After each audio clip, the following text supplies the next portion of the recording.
Hello students, IIT brain में आपका स्वागत। आज हम फिजिक्स में एसएस क्रोटू के प्रॉब्लम 1.58 पे डिस्कस करेंगे। एक बार आप पहले क्वेश्चन सुने। A horizontal weightless rod of length 3L is suspended on two vertical strings. Two loads of masses M1 and M2 are in equilibrium at equal distances from each other and from the ends of the string as shown below। चित्र दिखाऊंगा अभी आपको मैं। The tension T capital of the left string at the instant when the right string snaps is। तो क्या है problem, एक बार समझें। एक मासलेस रॉड गिवन है प्रॉब्लम में, जिसे एक रूप से कुछ इस तरह से बांध दिया गया है दो स्ट्रिंग की हेल्प से कि इसके दोनों कॉर्नर्स को ये स्ट्रिंग संभाले हुए हैं, और M1 M2 दो मासेस गिवन हैं जो इस तरह से प्लेस किए गए हैं कि उनकी डिस्टेंस इन दोनों स्ट्रिंग्स के अटैच्ड पॉइंट से इक्वल है, और साथ में वो डिस्टेंस इन दोनों मासेस के बीच में भी उतनी ही है। यानी आप ये कह सकते हैं कि ये कंप्लीट मासलेस रॉड इन मासेस के आने के बाद तीन इक्वल पार्ट्स में देखी जा सकती है। यानी इस लेंथ को आप L, इसे L और इस पार्ट को भी L कंसिडर कर सकते हैं। ये मासेस M1 और M2 हैं, सो मैं इन मासेस के लिए वेट को M1G और M2G से प्रेजेंट कर दे रहा हूं। अब ध्यान दें, इस प्रॉब्लम को, इस रॉड और मासेस को एक सिस्टम मान के भी सॉल्व किया जा सकता है, और इन मासेस को रॉड से अलग रख के सभी कंपोनेंट पर अलग अलग फ्री बॉडी डायग्राम बना के भी सॉल्व किया जा सकता है। आज अपनी पहली क्लिप में हम छोटी छोटी इक्वेशंस बनाते हुए इस प्रॉब्लम को सॉल्व करने की कोशिश करेंगे।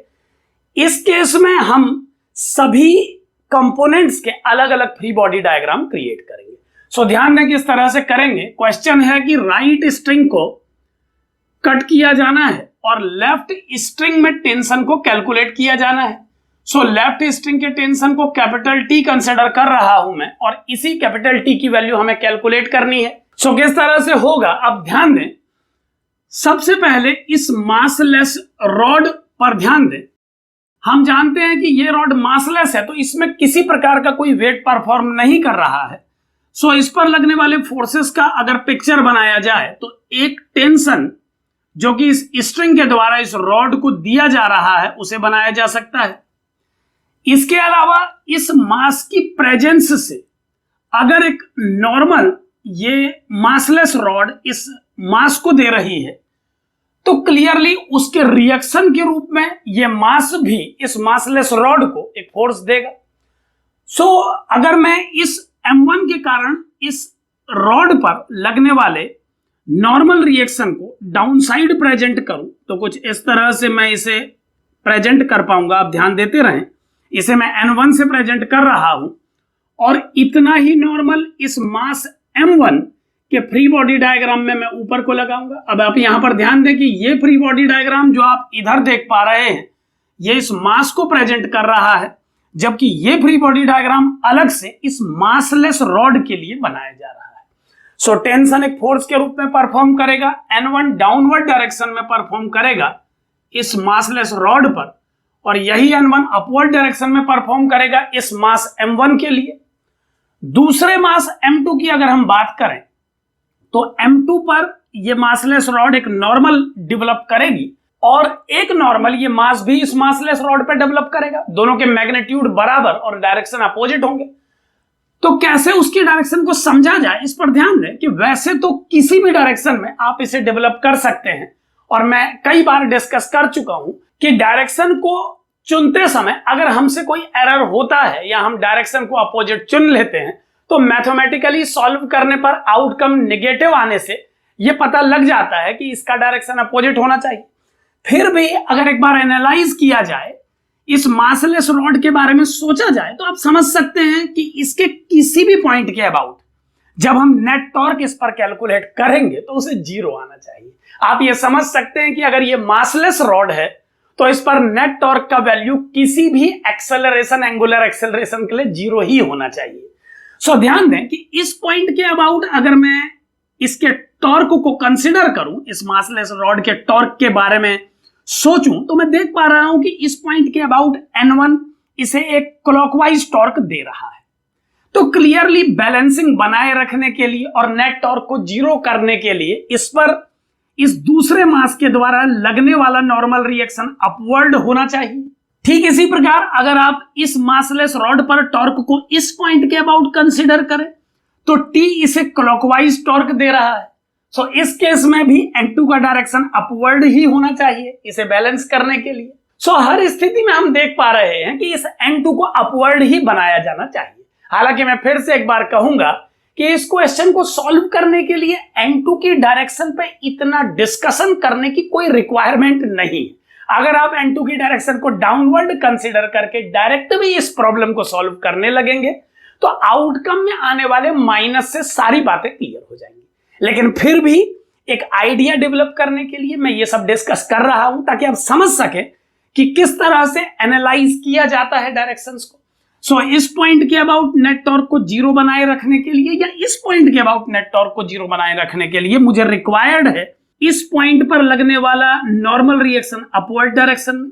सो कुछ इस तरह से मैं इस पॉइंट पर नॉर्मल को प्रेजेंट कर रहा हूं। ये नॉर्मल इस मास M2 के द्वारा दिया गया है इस रॉड को, तो आप समझ सकते हैं कि एक नॉर्मल रिएक्शन इस मास को भी ये रॉड देगी, उसे मैं डाउनवर्ड डायरेक्शन में प्रेजेंट कर रहा हूं। अब ध्यान दें, सभी फ्री बॉडी डायग्राम बनाए जा चुके हैं। इस मास पर लगने वाले फोर्सेस और इस मास पर लगने वाले फोर्सेस को आप इस चित्र में देख पा रहे हैं और मासलेस रॉड के लिए डायग्राम अलग से बनाया जा चुका है। सो अगर मैं सभी कंपोनेंट पर इंडिविजुअल इक्वेशंस क्रिएट करूं तो कैसी इक्वेशंस बनेंगी आप ध्यान दें। मान लीजिए ये मास M1 A1 एक्सेलरेशन से डाउनवर्ड डायरेक्शन में मूव करेगा उस इंस्टेंट पर जब इस स्ट्रिंग को कट कर दिया जाएगा और इसके एक्सेलरेशन को आप A2 एज्यूम कर सकते हैं। सो ऐसा करने पर इस मास के लिए जो इक्वेशन बनेगी आप उसे ध्यान से देखें, वो होगी M1G minus N1 equal to M1A1। ठीक इसी प्रकार दूसरे मास के लिए इक्वेशन होगी M2G plus N2 equal to M2A2। यहां पर मैं न्यूटन सेकंड इक्वेशन यूज कर रहा हूं किसी मास के मोशन के लिए, एक्सेलरेटेड मोशन के लिए। और अब अगर मैं इस मासलेस रॉड के लिए इक्वेशन लिखूं तो ये क्या होगी आप ध्यान दें, ये होगी T प्लस N2 जो कि अपवर्ड डायरेक्शन में है और N1 जो कि डाउनवर्ड डायरेक्शन में है को मैं इक्वेट कर रहा हूं। यहां पर आप ध्यान दें कि ये रॉड मासलेस है। सो किसी भी एक्सेलरेशन से चलने के लिए इसे नेट फोर्स की रिक्वायरमेंट नहीं है। सो अपवर्ड डायरेक्शन में लगने वाले नेट फोर्स को मैं डाउनवर्ड डायरेक्शन में लगने वाले फोर्स से कंपेयर कर सकता हूं। आप ये समझ सकते हैं कि मैं N1 minus T minus N2 equal to 0 लिख रहा हूं क्योंकि रॉड मासलेस है। सो कुछ इस तरह का इक्वेशन हमें मिलेगा तीसरी इक्वेशन के रूप में। अब ध्यान दें कि इस प्रॉब्लम में टोटल वेरिएबल्स की संख्या को हम 5 देख पा रहे हैं। हम देख पा रहे हैं कि N1, N2, A1, A2 और T को कंसिडर करते हुए 5 वेरिएबल्स इस प्रॉब्लम में इन्वॉल्व है। तो 5 इक्वेशंस की रिक्वायरमेंट होगी इन्हें सॉल्व करने के लिए। 3 इक्वेशंस ये बनाई जा चुकी है। चौथी इक्वेशन के रूप में आप समझें कि अगर मैं इस रॉड के मोशन पर एक्सेलरेशन और एंगुलर एक्सेलरेशन के टर्म को आपस में कनेक्ट करूं तो क्या आउटकम मुझे मिलेगा आप समझें। इस स्ट्रिंग को चूंकि फिक्स रखा गया है, इसे कट किया गया है, तो इस पॉइंट का एक्सेलरेशन 0 होना चाहिए। आप ये समझ सकते हैं, यानी इस स्ट्रिंग के कट होने पर भी इस पॉइंट का एक्सेलरेशन 0 होना चाहिए डाउनवर्ड डायरेक्शन में, क्योंकि ये स्ट्रिंग अभी भी बंधी हुई है इस रॉड से। सो इस एक्सेलरेशन और इस एक्सेलरेशन को अगर मैं इस रॉड के एंगुलर एक्सेलरेशन अल्फा से एसोसिएट करूं तो मुझे क्या आउटकम मिलेगा आप ध्यान से देखें। ये होगा A1 minus 0 upon L equal to alpha. यहां पर मैंने एक्सेलरेशन और एंगुलर एक्सेलरेशन के रिलेशन को यूज किया है और वही रिलेशन अगर मैं इन दोनों पॉइंट के बीच में यूज करूं तो मुझे मिलेगा A2 minus 0 upon 2L equal to alpha. यानी A1 को L अल्फा और A2 को 2L अल्फा कहा जा सकता है और क्लियरली अगर A1 L अल्फा है तो इसकी वैल्यू को इस इक्वेशन में रखने पर मैं A2 को 2A1 के इक्वल कह पाऊंगा। सो A2 इक्वल टू 2A1 के रूप में हमें चौथी इक्वेशन मिली है। अब ध्यान दें कि पांचवी इक्वेशन को पता लगाया जा सकता है इस मासलेस रॉड पर नेट टॉर्क को कैलकुलेट करके जीरो से कंपेयर करके। सो कैसे होगा आप ध्यान दें, अगर मैं इस पॉइंट के अबाउट नेट टॉर्क कैलकुलेट करूं इस मासलेस रॉड के लिए तो टेंशन के टॉर्क को जीरो लिखा जा सकेगा। आप समझ सकते हैं कि हम इसी पॉइंट के अबाउट टॉर्क कैलकुलेट कर रहे हैं और टेंशन इसी पॉइंट पर परफॉर्म कर रहा है। N1 के टॉर्क को हम लिख पाएंगे N1 इंटू L। यहां पर आप देख सकते हैं कि इस डिस्टेंस को और इस डिस्टेंस को L माना जा सकता है, यह आप ऊपर के डायग्राम में भी देख पा रहे हैं। अब ध्यान दें, क्योंकि ये टॉर्क क्लॉकवाइज ओरिएंटेशन से एसोसिएटेड है तो साइन कन्वेंशन के अकॉर्डिंगली मैं इसे माइनस के कैप में कंसिडर कर रहा हूं। आप ध्यान दें कि जब किसी फोर्स के लगने से क्लॉकवाइज डायरेक्शन में बॉडी ओरिएंट होती है तो राइट हैंड रूल के अकॉर्डिंगली इसका डायरेक्शन माइनस के कैप होना चाहिए। यहां पर आप ध्यान दें कि इनवर्ड डायरेक्शन को माइनस के कैप और आउटवर्ड डायरेक्शन को प्लस के कैप कंसिडर करते हुए मैं ये डिस्कशन आगे बढ़ा रहा हूं। सो माइनस N1L के कैप टॉर्क लिखा जा सकता है इस फोर्स का, और N2 के लिए टॉर्क को हम लिख पाएंगे N2 इंटू 2L के कैप विद प्लस साइन। यहां पर आप देख पा रहे हैं कि इस पॉइंट के अबाउट N2 का टॉर्क एंटी क्लॉकवाइज है और एंटी क्लॉकवाइज टॉर्क की डायरेक्शन को के कैप से प्रेजेंट किया जा सकता है। सो इसे मैं के कैप से प्रेजेंट कर रहा हूं और चूंकि ये मासलेस रॉड है तो इस पर लगने वाले नेट टॉर्क को जीरो होना चाहिए। सो मैं इसे जीरो वेक्टर से कंपेयर कर रहा हूं। अब ध्यान दें, अगर मैं इसे सॉल्व करूं यानी दोनों साइड के कैप वेक्टर के कोफिशिएंट कंपेयर करूं तो मुझे मिलेगा N1 into L equal to N2 into 2L। So कुछ इस तरह से N1 N2 के बीच में एक रिलेशन हम पता लगा पाएंगे। अब ध्यान दें कि इस रिलेशन के बाद हम टोटल 5 इक्वेशंस पता लगा चुके हैं। अब इन 5 इक्वेशंस की हेल्प से हमें टी को कैलकुलेट करना है। तो कैसे टी कैलकुलेट किया जा सकेगा, आप ध्यान दें, इस फोर्थ इक्वेशन से हम A2 और A1 को आपस में एसोसिएट कर पाएंगे और पांचवी इक्वेशन हमें N1 और N2 को कनेक्ट करने में हेल्प करेगी।